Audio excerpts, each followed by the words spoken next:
আপুনি কিমান ধুনীয়া সেইটো আপোনাৰ ৰূপ চাই নহয়, আপোনাৰ মন চাইহে বুজিব পাৰি। আপুনি কিমান শিক্ষিত সেইটো আপোনাৰ ডিগ্ৰী চাই নহয়, আপোনাৰ ব্যৱহাৰ চাই বুজিব পাৰি। আপুনি কিমান সুখী সেইটো আপোনাৰ হাঁহি চাই নহয়, আপোনাৰ নীৰৱতা চাই বুজিব পাৰি। আপুনি কিমান ভাল পায় সেইটো আপোনাৰ উপহাৰ চাই নহয়, তেওঁৰ প্ৰতি আপোনাৰ আচৰণ চাই বুজিব পাৰি।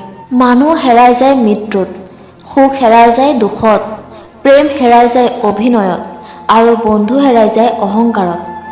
ভাগ্য নামৰ বস্তুটোক গুৰুত্ব নিদিব, নিজৰ ভাগ্য নিজেই নিৰ্মাণ কৰক আৰু সেইটো আপুনি কৰিব পাৰিব।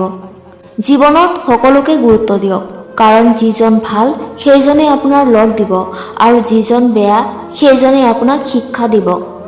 পানীৰ সোঁত আহিলে মাছে পোক পতংগ খায়, কিন্তু যেতিয়া পানী শুকাই যায় তেতিয়া পোক পতংগই মাছবোৰক খায়। জীৱনে সকলোকে সুযোগ দিয়ে, মাত্ৰ সেই সময়লৈ অপেক্ষা কৰিব লাগে। আপুনি কাৰোবাৰ বাবে ভাল আৰু কাৰোবাৰ বাবে বেয়া হয়। আচলতে যাৰ মন মানসিকতা যেনেধৰণৰ আপুনিও তেওঁৰ বাবে তেনেধৰণৰ।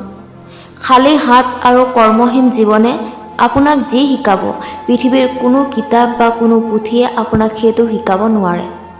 এটা কথা মনত ৰাখিব, সূৰ্যৰ দৰে উজ্জ্বল হ'বলৈ প্ৰথমে আপুনি সূৰ্যৰ দৰে জ্বলিবও লাগিব। জীৱনত কাক কেতিয়া ক'ত প্ৰয়োজন হ'ব কোনেও নাজানে, সেইবাবে সকলোকে ভাল ব্যৱহাৰ কৰিবলৈ শিকক। পৃথিৱীৰ আটাইতকৈ মূল্যৱান উপহাৰটি যদি আপুনি আপোনাৰ প্ৰিয়জনক দিব বিচাৰে তেন্তে সেইটো হৈছে আপোনাৰ মূল্যৱান সময় আৰু যত্ন। কাৰণ মানুহে আপোনজনৰ পৰা একো নিবিচাৰে, মাত্ৰ অলপ সময় আৰু যত্ন পালেই বহু সন্তুষ্ট হয়।